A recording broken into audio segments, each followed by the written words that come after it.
Alright, again, I'm sorry that I couldn't be in class today, but hopefully you finished up your quiz adequately.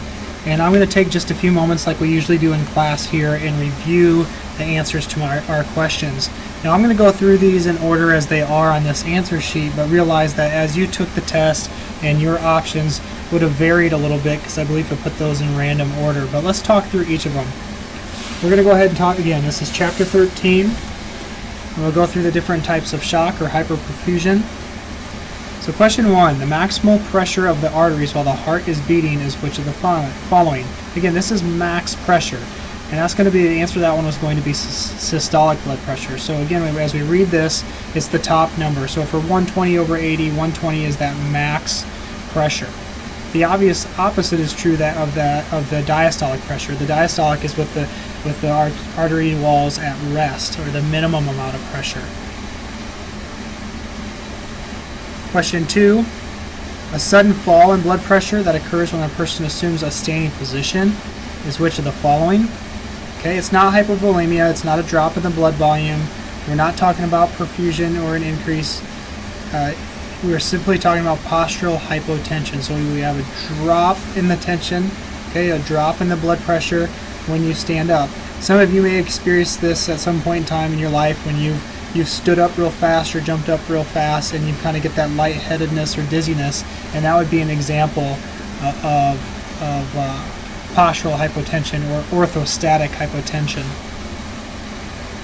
Question 3, the volume of blood that is pumped by the left ventricle in one contraction is which of the following? That is the stroke volume. Right? You could have broke this question down by simply seeing the volume of blood, and you notice there's in the answers stroke volume or left ventricular volume are the only ones with the volume in it.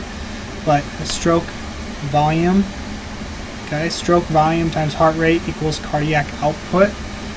So how many times your heart beats, how much, or the volume of blood it beats with each one of those heartbeats would equal your cardiac output. But the answer for this question is stroke volume. Question 4, which type of shock results in the body's reaction to an allergen?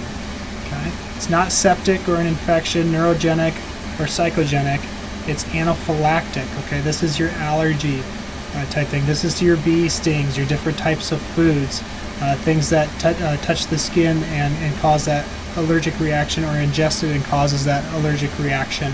So this is anaphylaxis or anaphylactic shock. So 5, which type of shock, this shouldn't be form, shock results from severe infection? Again, it's not related to the blood, not related to the brain or the psyche. It's certainly not a allergic reaction as we've defined in the last one. This would be considered a septic shock, or due to infection or sepsis. Blank shock occurs when the total amount of blood, the amount of fluid in the body falls below normal values due to dehydration or vomiting. This is hypovolemic, or not enough volume. 7, blank shock occurs when an athlete is suddenly exposed to fear, joy, anger, or grief. This is the emotional or psychogenic. 8, true or false, the best treatment for anaphylactic shock is to administer epinephrine, and this is true. Please note that epinephrine is needs to be prescribed by a physician, and depending upon your state practice act, you want to determine what level of care you can provide, or how you can help administer epinephrine according to your scope of practice in your particular state. But the answer to that is true.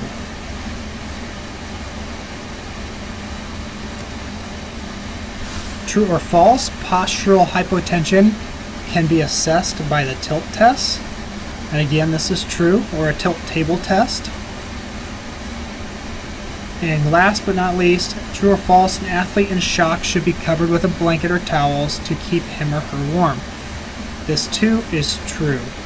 So we will want to go ahead, and along with that, we want to elevate the legs as well. and control for what is found. For example, if this is hemorrhagic or possibly hypovolemic shock, or if there is severe bleeding, make sure we're controlling that as well to go with it. To best study for this unit for the exam, what I want to point out is if you go into your book and starting on page 278, we want to note skill box 3.1 and management of shock.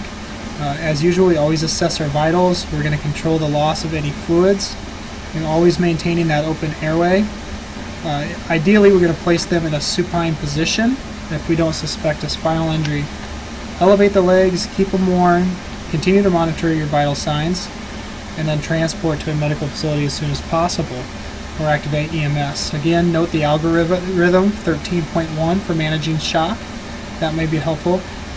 But the other thing I want to point out is each one of these we have kind of a focus box for signs and symptoms for each type of shock. So that's starting on page 279 of your textbook, starting in the lower right corner. It's hypovolemia, and it goes through and talks about the signs and symptoms of each type of shock. And that continues through the chapter for chapter 13 until page 281. For studying purposes, make sure that you know the signs and symptoms for each type of shock. That includes hypovolemia, anaphylactic, septic, cardiogenic, neurogenic, insulin, or hypoglycemia, psychogenic. That should go ahead and wrap it up. And as always, when you're studying for your testlets, think about matching, ordering, and selecting all those that apply. The scenarios in the back of your chapter can also help you along with this on page 282. Again, I apologize for the fact that I couldn't be in class. I appreciate your understanding and taking the quiz on your own and reviewing this. It's short screencast for your integrated lecture for class. If you have any questions, please contact me. Otherwise, I'll see you next time in class. Thank you.